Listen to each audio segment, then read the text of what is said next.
Your voice, your opinion, your community. Fact TV, free speech, protected.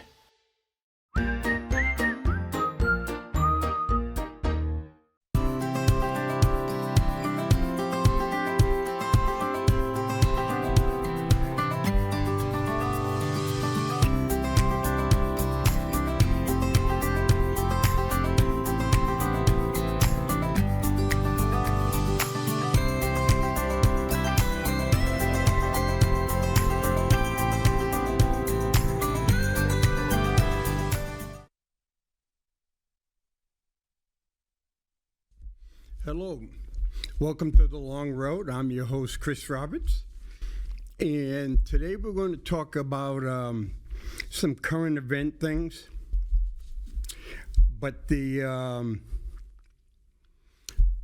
have a habit as a country or leaders or whatsoever of concentrating on things that really don't matter. And so we're going to discuss some of those things that that really are important things but tend to get overlooked.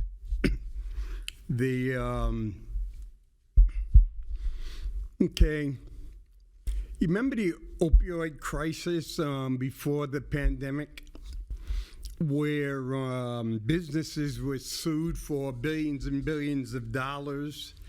And so just like the tobacco settlement years ago, each of the states got a whole bunch of money. Then some of it was passed down to Keene for cities and communities like Keene.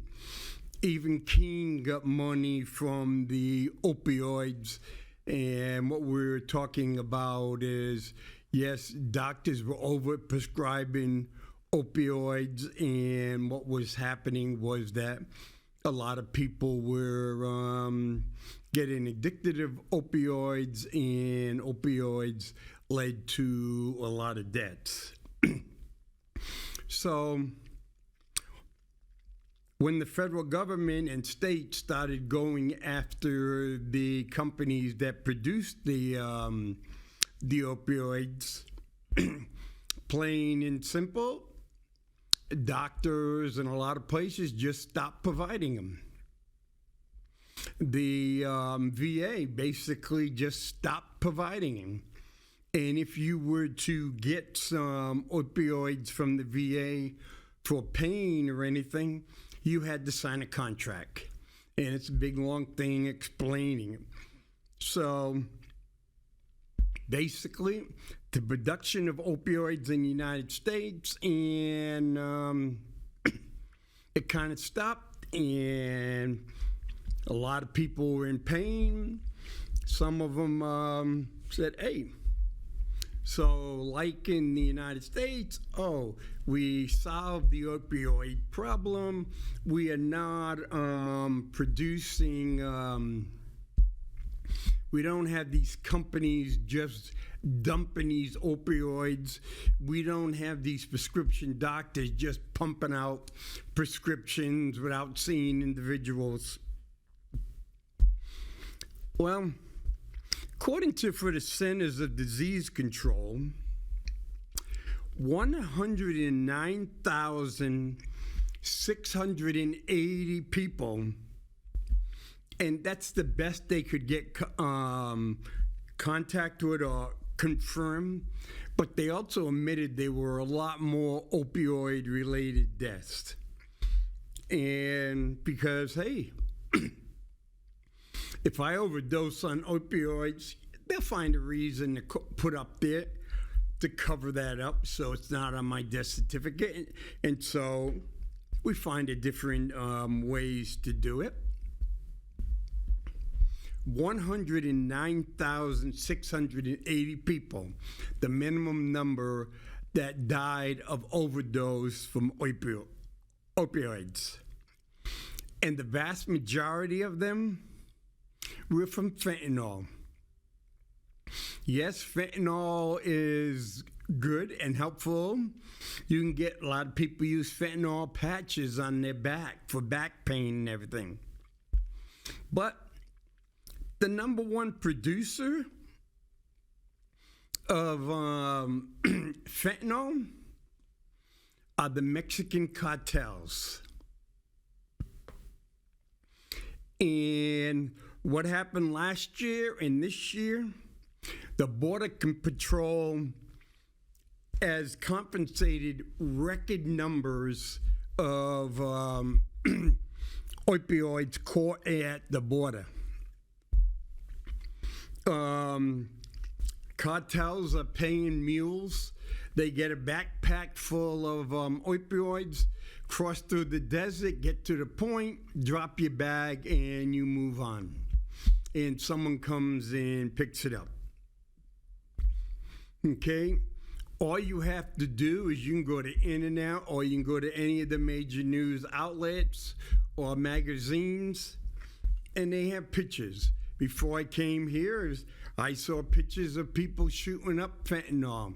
I saw people smoking fentanyl in their cigarettes. There are so many ways. Philadelphia has a problem because people are mixing fentanyl with animal tranquilizers, and basically what they're doing is they're having open wounds, flesh-eating bacteria, and but we've solved that problem too. According to the records, over 19,000 people, that's right, over 19,000 people did not die from an overdose last year because they were provided Narcan, whether it was by the fire department, police department, or someone else. That isn't counting the number of people, because some places you can go and get the Narcan and you can just carry it in your pocket in case you're having a bad day or a bad experience, and you can cover yourself. So that isn't.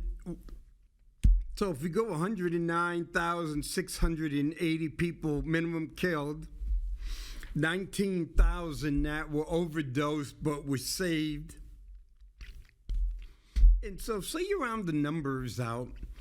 Say if there was 250,000 people in the United States that were addicted to fentanyl or other opioids.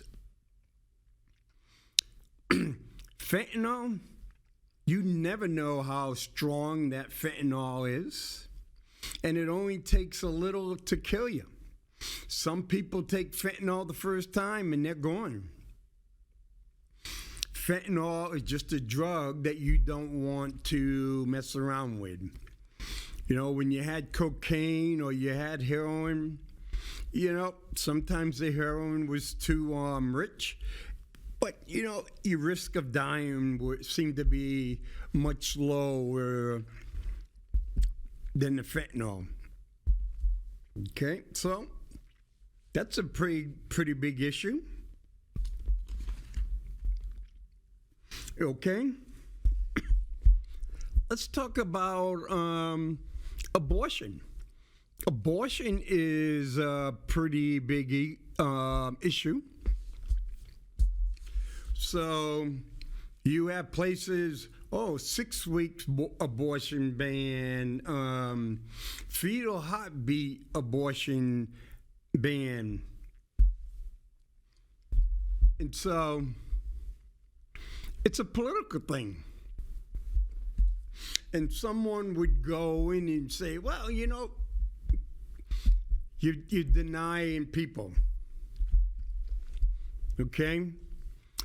If I can't get an abortion, say, in New Hampshire, I could drive to Massachusetts or New York and get an abortion. Some people would go and say, well, you know what? That's pretty, cost a lot. You got to take a day away from work and you lose money. You got to pay even if you took the bus. So if you don't want to have a baby, you can say, well, $300-400 to go get an abortion and all that kind of stuff is, that's an inconvenience.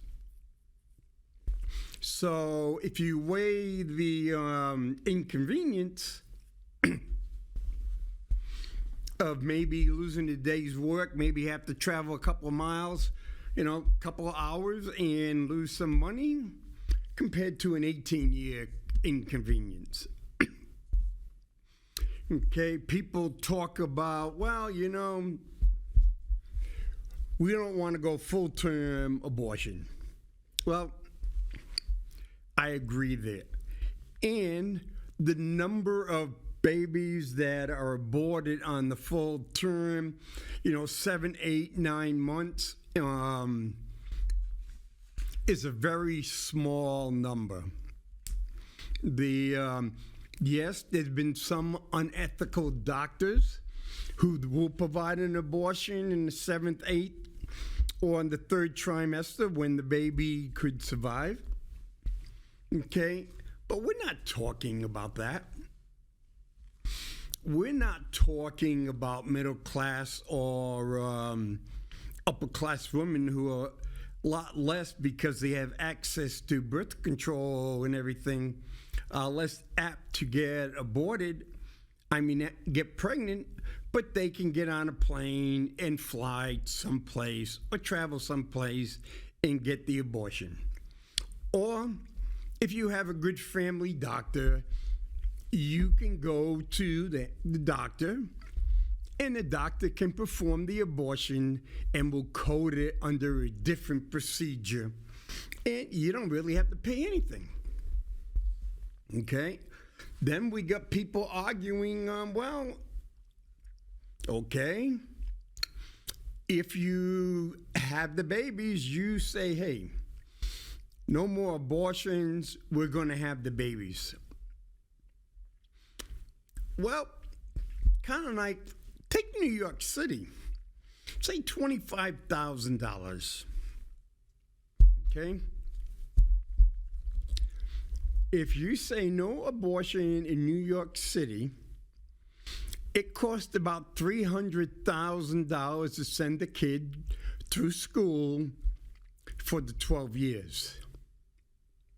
So, okay, no more abortions, but you got to be willing to pay for the health care, to pay for the education of that child. If that child is born in a really bad environment, you may have to pay for the child's health care, pay for the child's education, and pay for the child's imprisonment. There is no either or. Whatever choice you make has consequences. But it's like people say, well, yeah, this is a really important thing. Bang, we gotta stop abortion. Oh no, we gotta do this. Well, if you want to reduce abortion, okay, make birth control more access. The Fifth Circuit Court today was overruled, but they're saying is that, you know what, people shouldn't be able to order birth control through the mail. Why? So, okay, if we're not going to allow abortion, I don't hear anybody talking about in improving the adoption laws.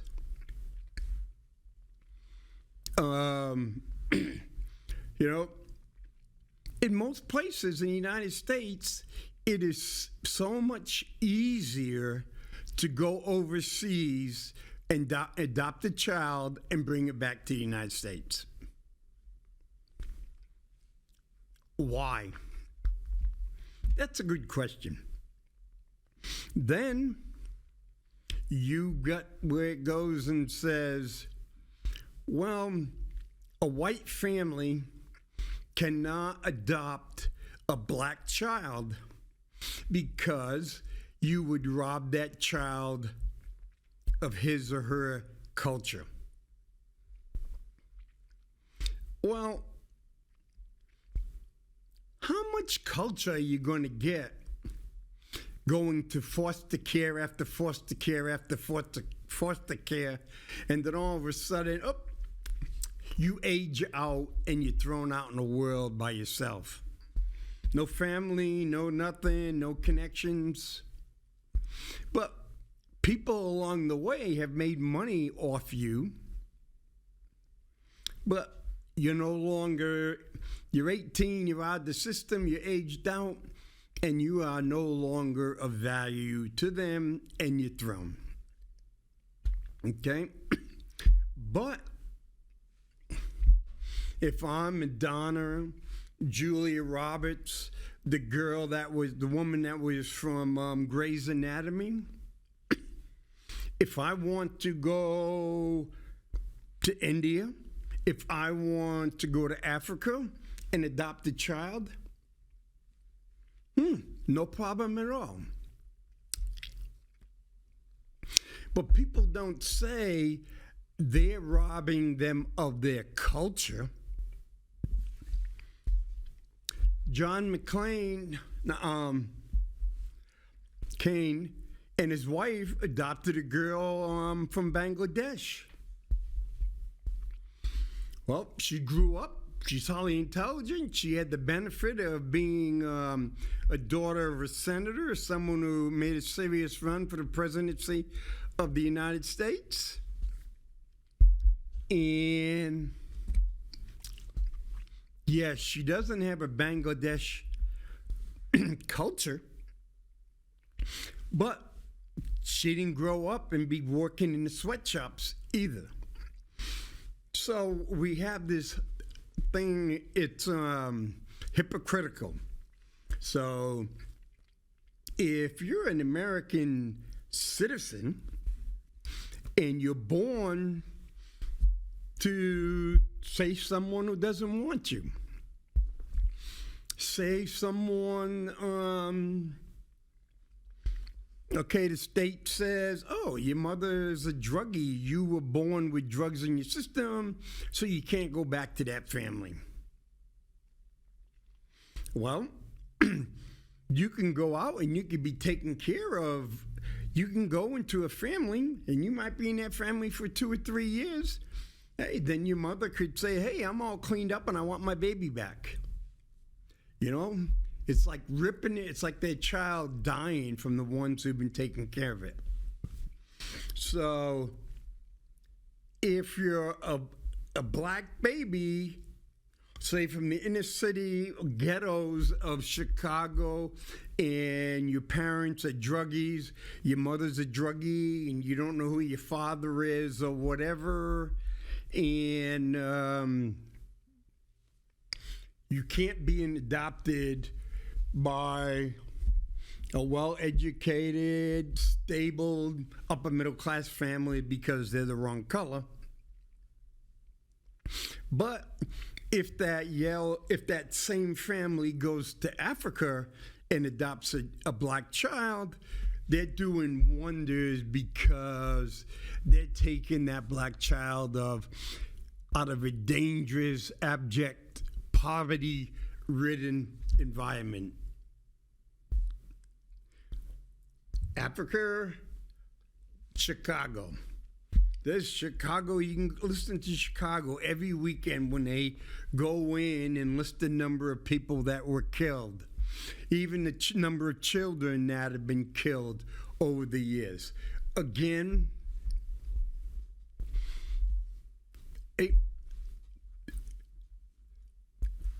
it's hard to understand.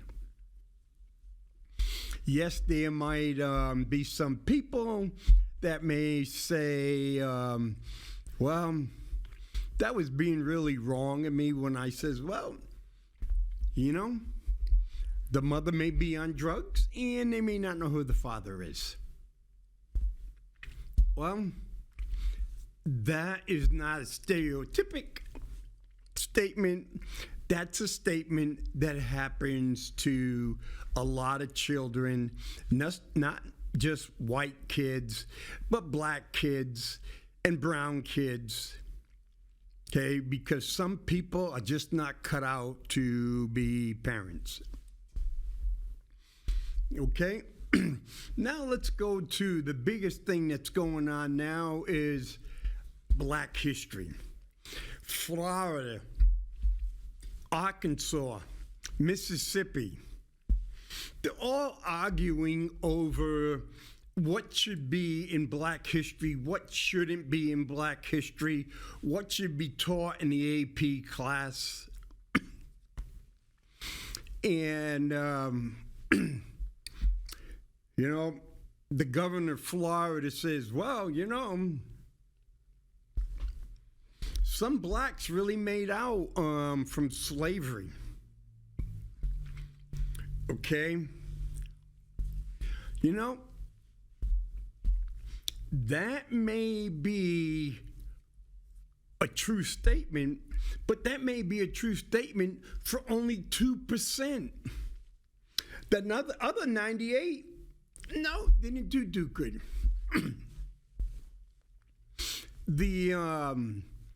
My great grandfather,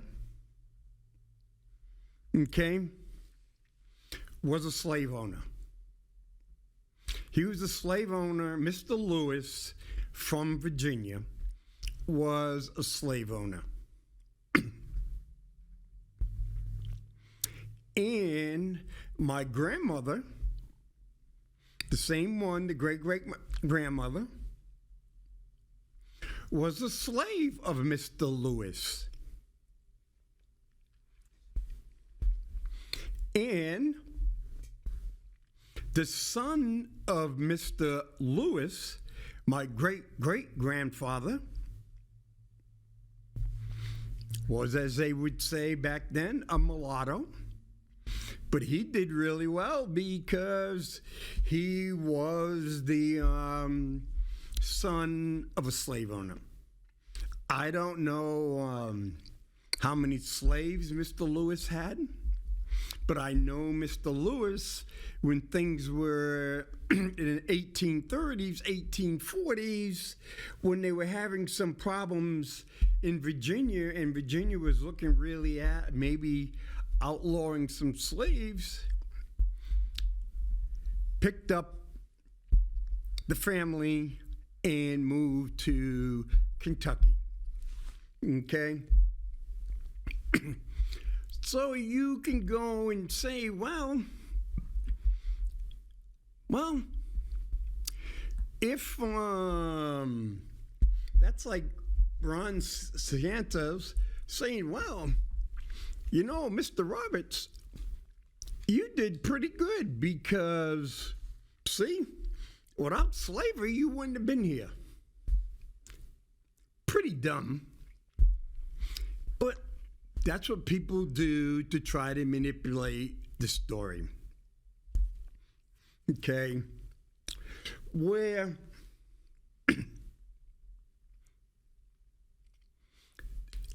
African history, Black history, Negro history, slave history, whatever you want to call it, it's a lot of history. The winners write the history. Okay? We don't have much Native American history. And there's so many different Native American tribes who have their own beliefs and culture, because you just can't go in and lump all Native Americans the same. They're not the same. Okay? An Aztec, a Mayan, an Inca, They're Native Americans. So is an Eskimo.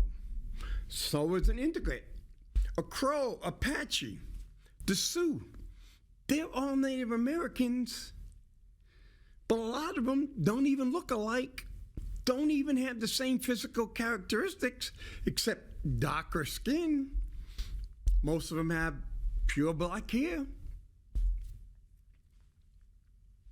We don't teach that. We don't teach black history. We go through the motions. We don't teach Asian history. We don't teach Hispanic history. And what the hell is Hispanic history? There's 46 different Spanish-speaking countries, and you're going to say they're all Hispanic? I don't think the Spanish and the Portuguese view themselves as Hispanics, just like the Venezuelans and the Chileans. They're all different. And you know what? When I got out of when I retired, I went back to school. And I did this assignment, and it was about female infanticide in places like India or in China. But I go through, I went through the same type of detail if I was going to write up a battle plan as the operations officer. I went through the census, I went in, and I go, wow, wait a minute. Where the women were educated, the ratio of women to boys matched the United States, matched these other places. But where they were poor and farmers and they just barely survived, some places like, I remember one was 228 boys, for every 100 women, when the normal ratio is about 106 to 107. So I write that down, and I compared it to the United States and looked at the numbers, and I go, wow, according to the FBI statistics, if you're a middle class to upper middle class woman, a girl, teenage girl, mainly white, but black and Hispanics were involved too. The first 20, if you were able to keep that pregnancy under wraps, away from your parents and everything, the first 24 hours of that child's life was the most dangerous time of that child's life. Yeah, we hear about the girl, she's at the prom, drops a baby, puts in the bag, throws it in the trash. You hear those every now and then. Okay? But look at it. And what I did is I wrote that paper and I turned that paper in, and I only got a C. And I'm going, holy crap, I did all my work and all this other kind of stuff. And what I learned from there, I had a female teacher. About 85% of the class was women, middle class women, girls. And what I learned was the vast majority of the teachers have a preconceived notion. So if you want to get an A in the class, figure out what the teacher wants and regurgitate that back to the teacher, and the teacher is happy. Okay, what did I learn? It meant that I wasn't going to learn much in the classes, whether it was sociology, political science, history, psychology because I was a social science major? No. They want you to regurgitate their beliefs back. And so what it came up to me was, if I'm going to learn Black history, Chinese history, or any type of history, I can go and say, well, I got people, because I know Mr. Lewis had Welch in him because on my father's side, I still got 5% Welch. I got another 5% Welch from my mother's side, so I'm 10% Welch. And I got Scottish, and I got majority English. And so I can go in and say, oh yeah, I can do American history or I can do world history. Bingo. And I go, oh yeah, bang, bang, bang. But if I dig in and I look at English history, and then when I find out what England did to Scotland, what England did to the Welsh, and what England did to Ireland, I have learned a lot of stuff was covered up. Same thing with Black history, Hispanic history, Mexican history. If you're going to learn, you're going to have to learn a lot on your own. If you want to be really successful, you really have to be your own teacher. And with Google nowadays, you can learn almost anything you want.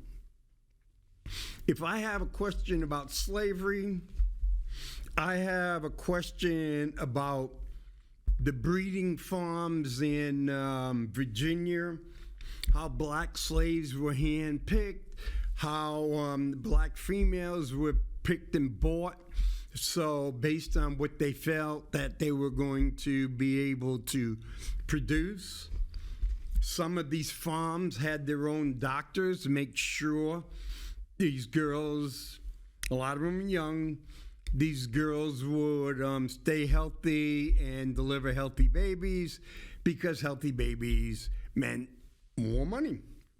Again, you're breeding them like cattle. You pick the best. This is the ones you want. You want to reproduce. If you go into archives.org, you go to Smithsonian, or you go to the Library of Congress, and you want to go back to the old first-hand accounts, not the gloss over accounts. I remember reading where, you know what? Hey, one guy says, you give me 12 healthy children, I'll set you free.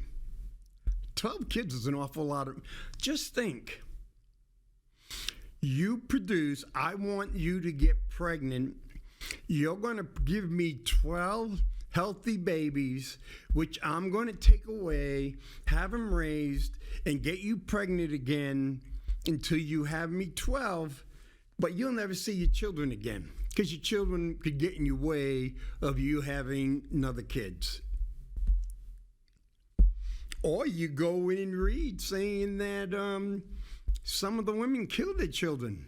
They killed their newborn babies because they did not want their child to endure slavery. Okay?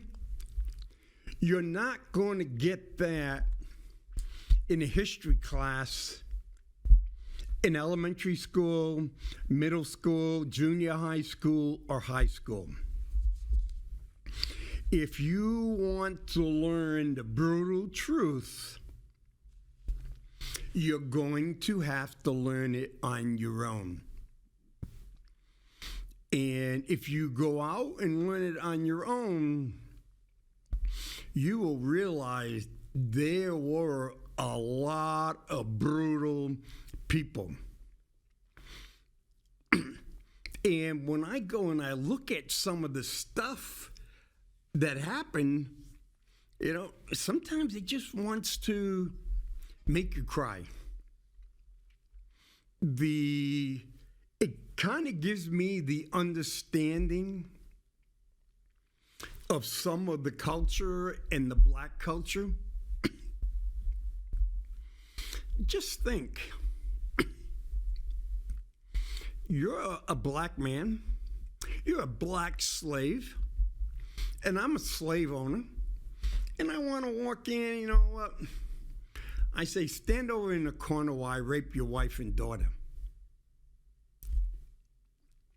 There's plenty of firsthand documentation, supporting documentation to support that.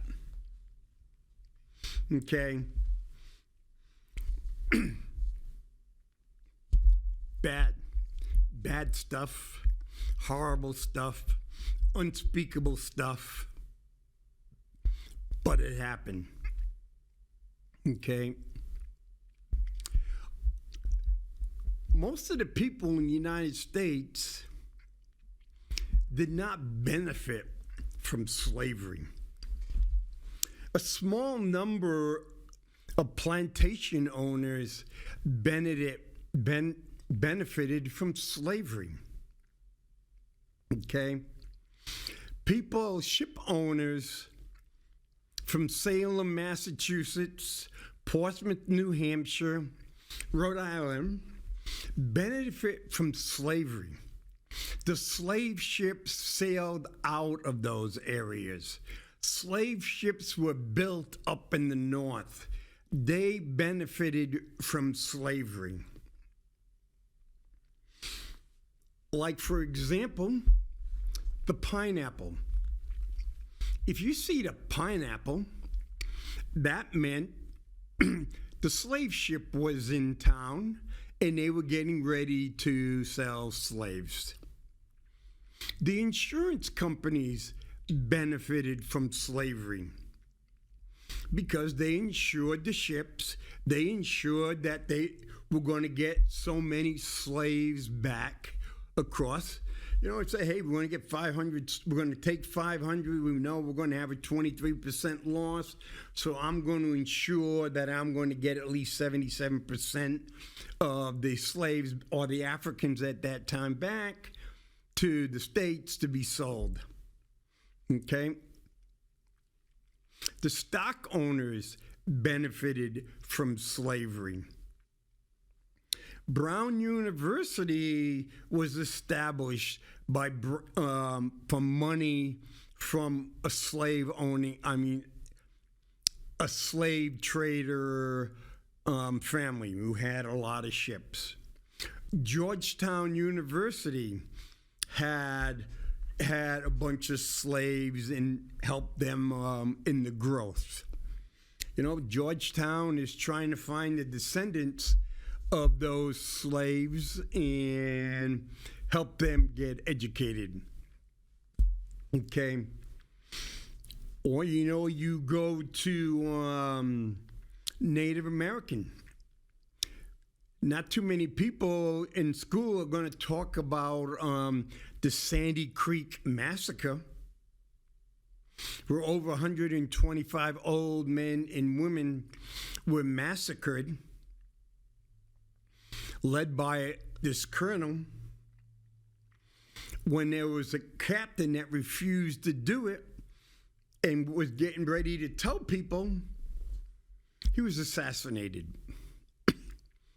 Okay, you're not going to read in your history books how the women were mutilated and parts of their bodies were cut up and used as souvenirs because we decided that is too brutal for children to handle.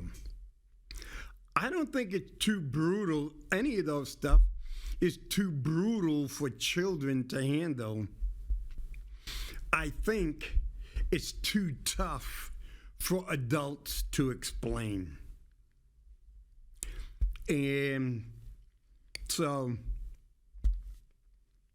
it's just so you sit there and you look at some of the stuff. So it's a really sad state of education. You want really, especially in college where basically everybody's on the dean list, and unless you try hard not to make it, you get your gentleman B's, you make your dean's list because the colleges want you to keep funding your money so that you can fill a seat, they can fill a dorm room, they can fill the dining facilities. And all you have to do is regurgitate back to the teacher what the teacher wants to hear. And so, yeah, you can pay $125,000, go to 4 years of college, get a degree, and not learn much. And my favorite cartoon that I remember from years ago, where the professor was looking at this freshman and asked the freshman what would she want to learn while she's in college. What should she expect of him? And she looked him straight in the eye and says, I want you to teach me what I can't learn on Google. Well, what you can learn on Google is free. So if you're paying $100,000 to go to college, you should be learning what you can't learn on Google, not regurgitating them back to what the teacher. So teachers don't want to explain. You got some of these groups that will go and say, like, for example, Ben and Jerry got in trouble when they say, well, you know what? We got this, this, and this, and, you know, we should be giving back to indigenous people that land back. Well, their property just happened to be on some indigenous land, and they weren't giving it back. Some of the people whose great-great-great-grandfather may have been benefiting it from slavery, like, for example, Lowell, Mass. had the first cotton mill in the United States. And they were able to use unbelievable amounts of cotton. This was I think it was 1823, and more mills kept coming. And the girls came off the farms. The girls came from up in French Canadian. A lot of French Canadians came down. They were kind of warehoused in boarding rooms. And so, wait a minute. It's 1808. No more slaves can come into the United States unless, they were slave runners, tried to get in. England, who had the most powerful navy in the world, were now patrolling the seas, capturing slave ships and everything. Tobacco was no longer being grown in Virginia because they overproduced. The soil was really bad quality. So what can I do?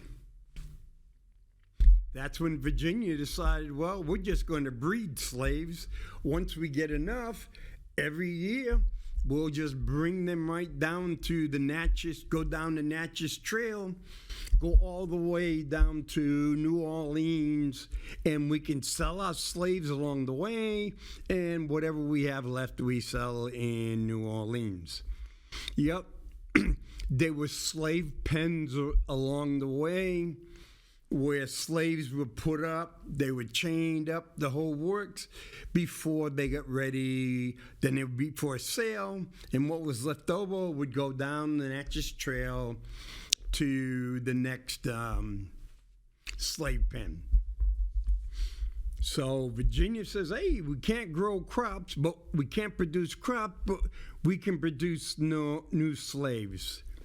By some accounts, hundreds of thousands, over 100,000 slaves were transported from Virginia down through the Natchez Trail to be sold along the way.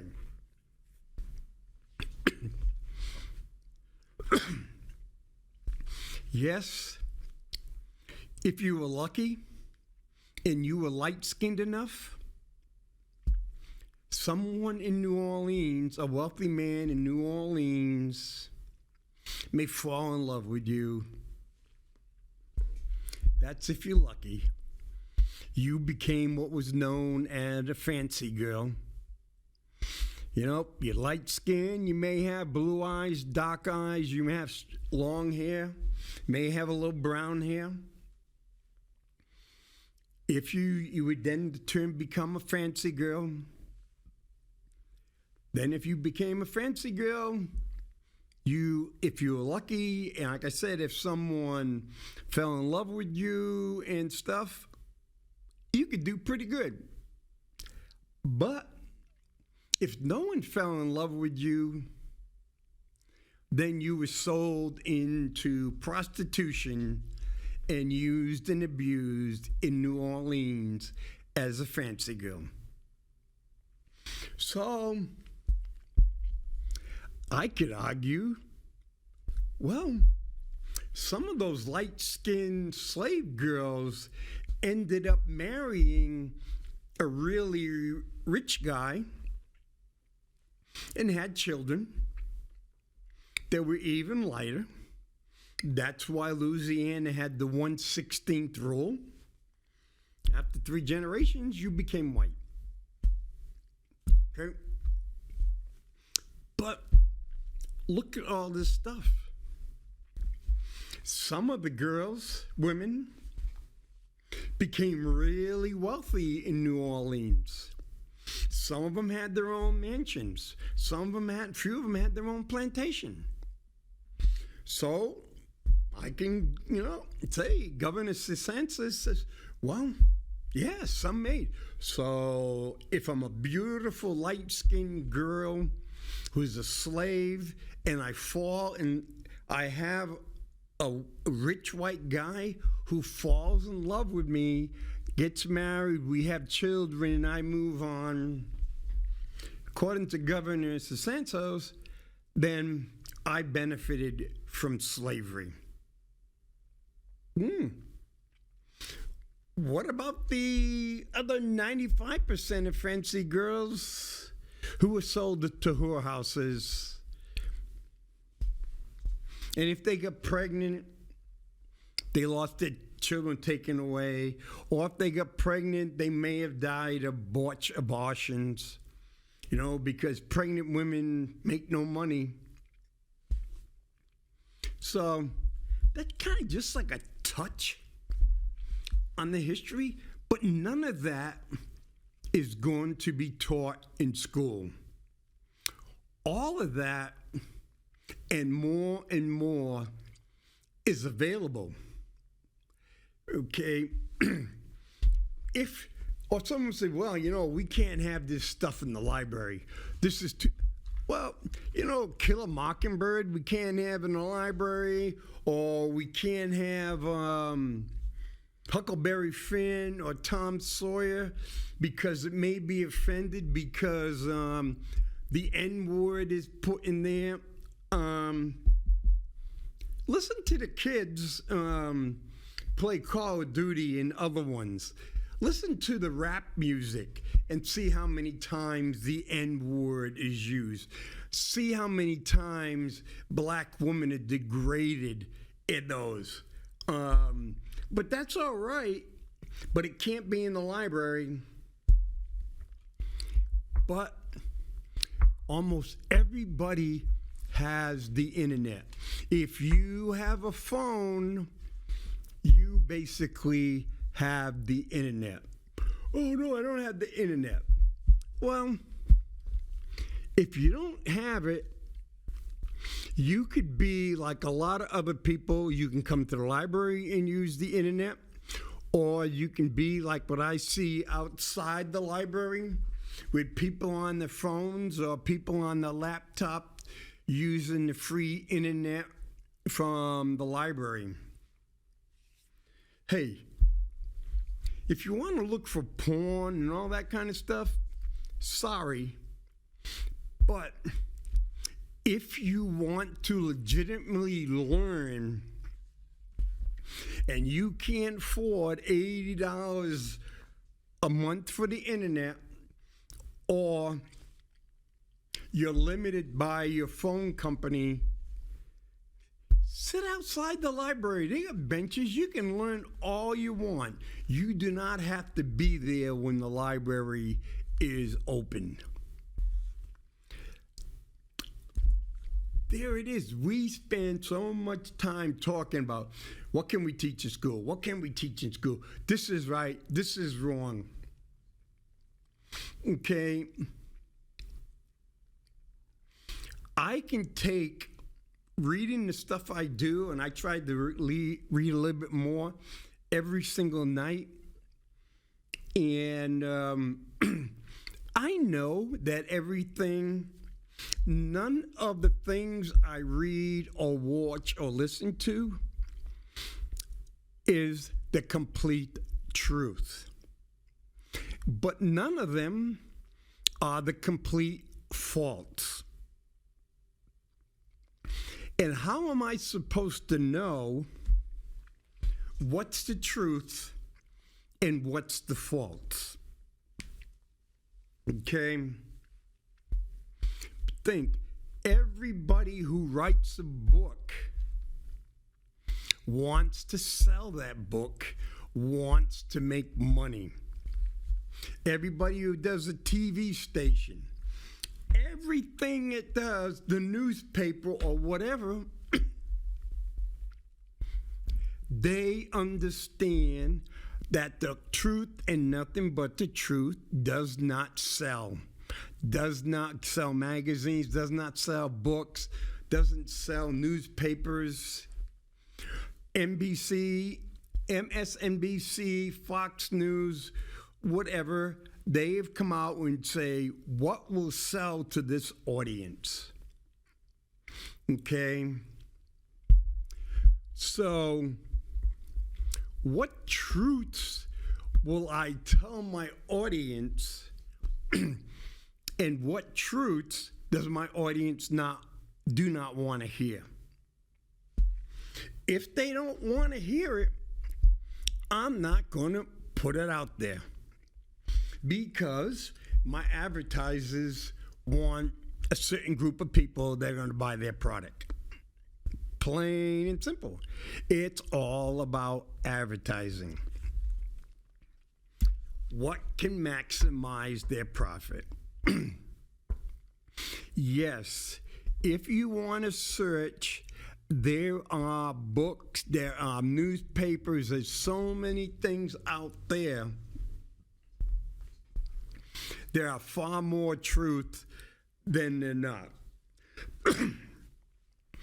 If I can find an article or a book that's 70 to 80% pretty accurate,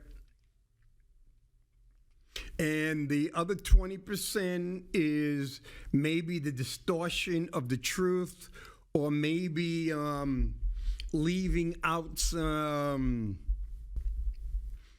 truths that may turn people's stomachs, or that people refuse to believe, and as soon as they come to it, they throw the book down, never to pick it up again. You got to look at it that way.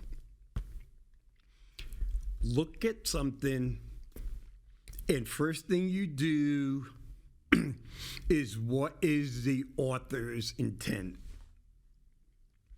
You know, Fox News, NBC, CBS, MSNBC, the only expert, well, 95 out of 100 of their expert witnesses, or the people that come in from commentary, or they come in with a preconceived notion.